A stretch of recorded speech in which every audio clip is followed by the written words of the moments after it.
Welcome to my review of the 31132 Viking ship and the Midgard Serpent with 1,192 pieces. Quick look at that. That's about, 10 cents per piece is 120 bucks. It's a good price per piece. But I still think it probably should have only been $100. Here's a look at the instructions. You got the big one, and then, of course, the two smaller ones.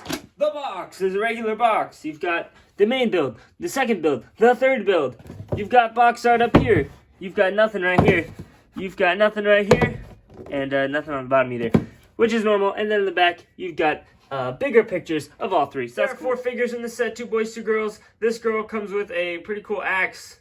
Yeah, obviously, girl Vikings are not historically accurate, but Lego put them in here anyway. Whatever. Hey, this looks kind of like Thor. This dude is the first boy Viking, and unfortunately, these helmets do not stay on very well. One thing I will say, these axe pieces, there was one girl with an axe, and then this has 2 axe pieces, so you could technically make 3 axes out of these if you wanted. They're absolutely amazing. These are the new axe pieces, and the old ones looked like this. They were this like more gray, and so they were really ugly. These new ones are super shiny and silver, and they're just great. The figure, the torso is good, but one thing I disagree with is the face is completely black and his kind of beard thing, and then he has this red beard piece. So it doesn't really match all the way, and that's pretty sad. But, that's what you should expect from him. And then this dude is just full-on awesome. I don't know what to say. I really wish there was a skeleton, though. But hey, it's okay, because you got these cool little bird things. All right, moving on to the first build. This is how it appears on the back of the box with this serpent. And the reason the serpent, I think, is built this way is so that you can do that. But the serpent is very weird. I don't really like it. You can kind of move it like this and move this up and down and, move these little fin things a little bit.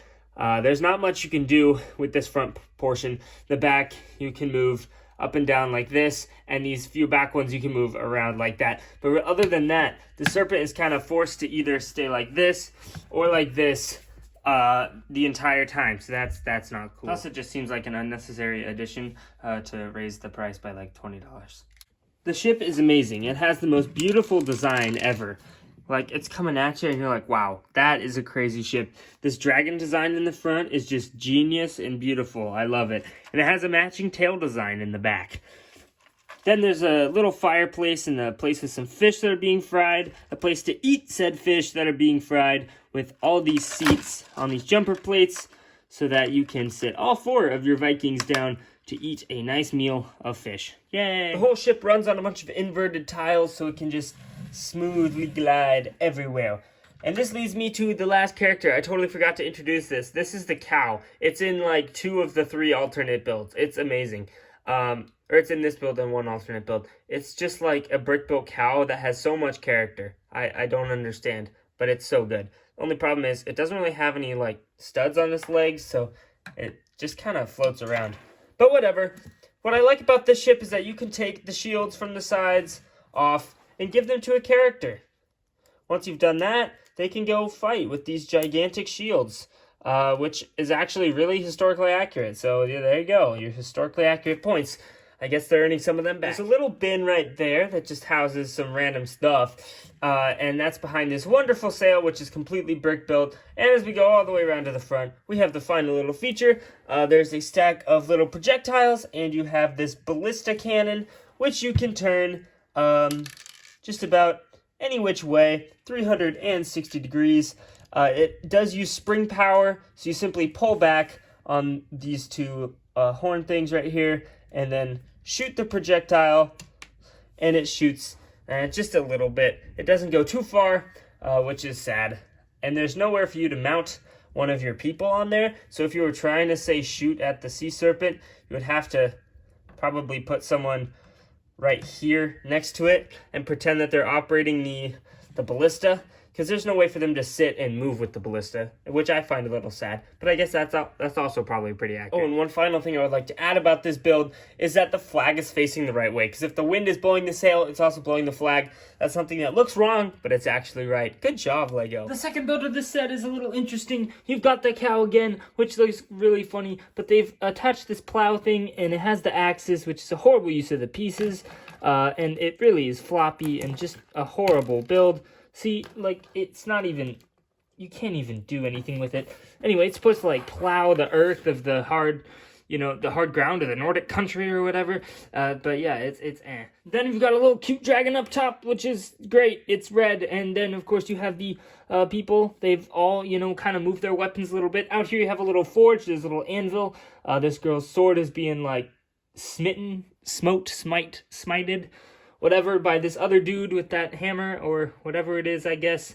You've got a little lake here and maybe some green bushes, this like stack of hay or something that's burning. That's just great. There's an entrance here. You could argue there's an entrance there, and there's an entrance there. But the great thing about this is you can actually lift up right there, and then you can see in. You've got shields on the inside, shields on the outside. You're staring, you can see that chair all the way in the back, which is pretty cool. So you can have, like, a typical Viking feast in there or something, but there's no table. Kind of wish there was, but yeah, there you go. Build 2. This final alternate build may just be the worst alternate build of all time. You've got 4 Vikings sitting here enjoying a very nice, peaceful dinner, or, maybe they're just chilling around the fireplace. You got this beautiful tree, and this, the one cool feature of the set, where this thing drops down, and you've got 2 gems there, red and green. So, I mean, that's okay. They only use 1 shield for whatever reason when attacking the giant monster.